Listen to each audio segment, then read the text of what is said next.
Terça-feira, 4 da tarde. A Arena de Itaquera movimentada com cerca de 30 mil pessoas. Até parecia dia de jogo. Mas era só o último treino do Corinthians antes da semifinal da Copa do Brasil contra o Flamengo. A atividade foi aberta para o público, que fez uma bela festa nas arquibancadas.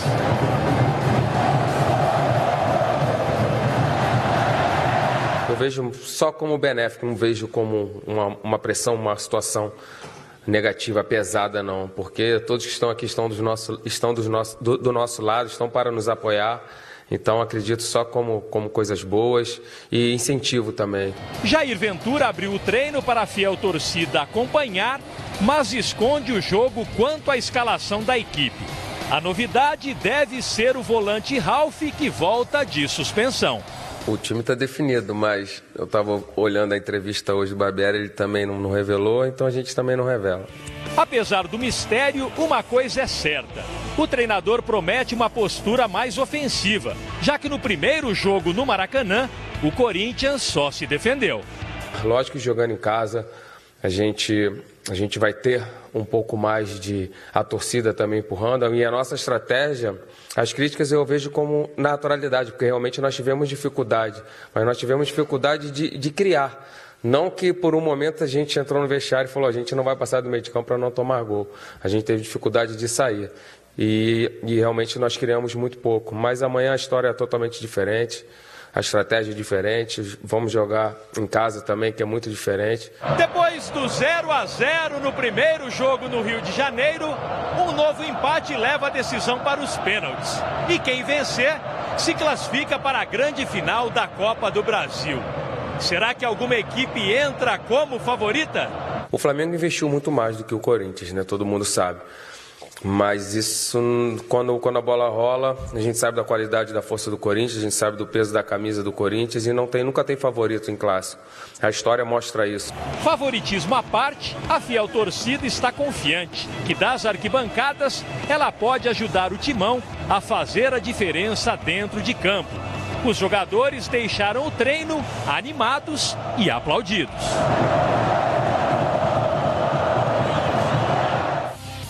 E dessa vez o sistema de som lá da Arena, viu, Jackson? Sim. Os funcionários do Corinthians, né, o pessoal da comissão técnica, da direção, pedindo para os torcedores, né, que não invadissem o gramado. E eles respeitaram. Exato. Aliás, vamos colocar de novo. Vamos colocar de novo. Coloca Essa história do gramado foi interessantíssima, porque começa sempre assim, um entra, né? Na ocasião do último treino para a decisão do Paulista contra o Palmeiras, né? Eu estava na cobertura desse treino. Foi à noite, né? Foi uma festa belíssima, porque teve sinalizadores e tal. Ontem também, né? Um torcedor entrou, o segurança foi lá, pum, pegou. Tirou. Outro torcedor entrou, foi lá, tum. Entrou, de repente, um garotinho. E o garotinho deu o primeiro drible no segurança. Aí, meu amigo, abriu a porteira. Aí desce a boiada. Todo mundo. Só que ontem também teve o reforço da Polícia Militar de São Paulo. Informação importante. Tem esse detalhe, é verdade. Ontem a Polícia Militar de São Paulo teve exatamente a participação pedida pelo diretor do Corinthians para isso, porque no dia seguinte você tem um jogo. Exatamente. Entendeu? Então, naquela ocasião, o jogo foi no Allianz Parque, né? Isso. Mas não justifica também acontecer o que aconteceu. Não. Só que eu acho que a própria torcida, viu, Paulo Lima, entendeu que não foi legal. Foi Mas em jogo passado também tinha jogo no dia seguinte. Olha no só, fim de semana. Vamos destacar aqui, essas imagens são sensacionais. E outro detalhe, Caio, terça-feira, Paulo Lima, terça-feira, olha a paixão dessa torcida, com bandeira, com faixa, com bandeirão. Ontem também sinalizadores, olha... E muita gente, Ô, Paulo Lima, isso não ganha jogo, mas ajuda muito. E o detalhe importante é que a gente sempre ressalta que muitas dessas pessoas também vão pela oportunidade de conhecer a arena. Exato, pela primeira Porque em dia de jogos é difícil, às vezes, o preço é caro. E a ação social do clube. Bem lembrado, Paulo, exatamente. Bem lembrado. Porque às vezes, ontem mesmo a gente viu em reportagem aqui no Fox Sports, casais com famílias, com crianças no colo, no cangote, aquelas coisas bem tradicionais, né, da família brasileira, ou família do mundo inteiro age da mesma maneira. Mas é gente que também tem essa oportunidade com essa atividade social, né, com essa ação social do Corinthians, de ir até a arena, reverenciar seus ídolos, conhecer as estruturas do clube, conhecer as dependências do clube. Então é bom demais ver essa energia que o torcedor do futebol brasileiro traz para dentro de campo, né? Como é bom ver casa cheia, com energia boa.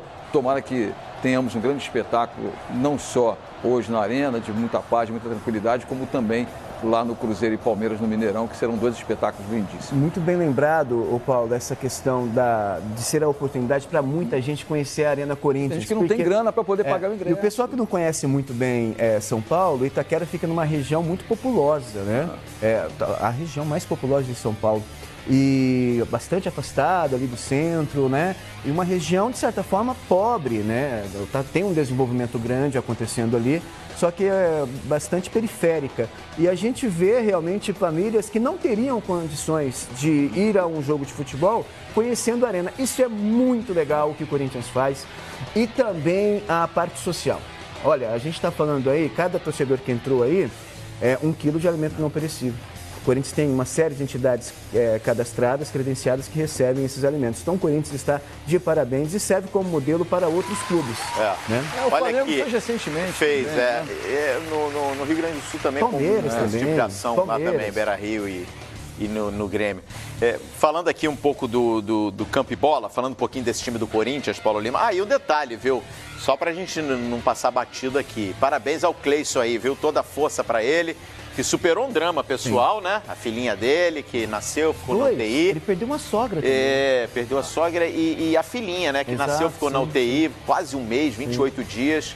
Se recuperou e hoje vai entrar em campo com o papai. Olha, legal demais. Cleison, a gente tá junto aí nessa corrente para que tudo fique bem com você, com a sua família e principalmente com a pequena Valentina. Agora, no time do Corinthians... Já veio sendo valente, né, cara? Time do Corinthians, vamos lá. Gabriel é uma possibilidade. Você pedir um time com uma vocação mais ofensiva, Gabriel hoje deve perder a vaga com a volta do Ralf. E o Jair Ventura tá focando mais nesse quarteto ofensivo, né? No Matheus Vital, no Romero, no Jadson e no Cleison. É a alternativa que ele tem, né? Porque ele não tem um homem de área, não tem um centroavante. Até porque as opções também ficam cada vez mais distantes em termos de lesão, em termos de aproveitamento, cartão, o próprio Roger que já participou pelo Internacional. Mas eu vejo essa característica do Jair, até certo ponto, também conservadora. Por mais que o Cleison seja um jogador ofensivo, né, que tem essa característica de jogar pelo lado do campo, mas no jogo de hoje, você vai ter o Pedrinho no banco de reservas. E a necessidade que o Corinthians tem também, pelo resultado que teve em casa, pelo resultado que teve fora de casa do 0-0, também não vai se expor muito. É uma maneira que o Jair Ventura já usa desde os tempos do Botafogo, gosta de jogar no contra-ataque. No Santos ele já fazia isso também, né? O Santos teve aquelas coisas, o sucesso não foi absoluto, um sucesso muito maior no Botafogo, mas começou num Corinthians cauteloso exatamente diante do Flamengo, no Maracanã, casa cheia, 50 mil torcedores, ele arrancou um resultado importante para decidir em casa. Mas não é um futebol vistoso, não é o futebol do Corinthians, não é aquilo que o torcedor quer ver. O torcedor que foi ontem, e praticamente 20 e tantos mil torcedores que foram à Arena, querem ver o Corinthians ofensivo. Evidente que sair de lá com uma vitória, sair com uma possibilidade de disputar o título da Copa do Brasil, coisa que nos últimos anos ganhou tudo, né? Campeonato Brasileiro, Campeão do Mundo, Libertadores, Campeonato Paulista e por aí vai, é o atual bicampeão paulista, isso pesa no currículo do Corinthians, mas o Jair não tem, pelo menos nesse momento, uma equipe que possa ser assim, taxada, né? Colocada como uma equipe ofensiva. Não é. Não é uma equipe ofensiva, uma equipe que vai jogar nessa formação que o Calheiro citou aqui, com 4 nomes no meio campo, mas se preparem, eu acho que ele pode vir com Ralf e Gabriel também nesse meio campo. Pode ser uma alternativa para deixar o Corinthians... Você tira o Douglas? Eu não sei se eu tirar, talvez, pensando nisso aí, talvez até preservar o Matheus Vital. Pode ser. Mas peraí, volta aqui para nós três. Eu não estou entendendo você, Paulo Lima. Você criticou, quase subiu nessa bancada com o Corinthians no jogo do Maracanã. Você pediu o Matheus Vital, você pediu o Pedrinho e agora você quer 3 volantes? Não. É evidente que é um jogo decisivo em casa, sendo que o Corinthians tem uma formação pouco ofensiva, mesmo com o Cleison pelo lado esquerdo, o Romero mais centralizado ou o Jadson mais centralizado no ataque, você não tem a força ofensiva que o Flamengo tem. Se ele jogasse com Cleison, Pedrinho e Romero, aí é um outro time. Pedrinho, Cleison na esquerda e Romero. Então você está tirando o Jadson do time? Não, deixaria o Jadson. Então, aí você tem que tirar o Douglas. Jogaria com Ralf e Gabriel. Você prefere o Gabriel? Eu prefiro o Gabriel no dia de hoje. Eu acho que Mas, o Douglas... por exemplo, quando você colocaria a possibilidade do Douglas, quem você tiraria desse quarteto? O Matheus Vital?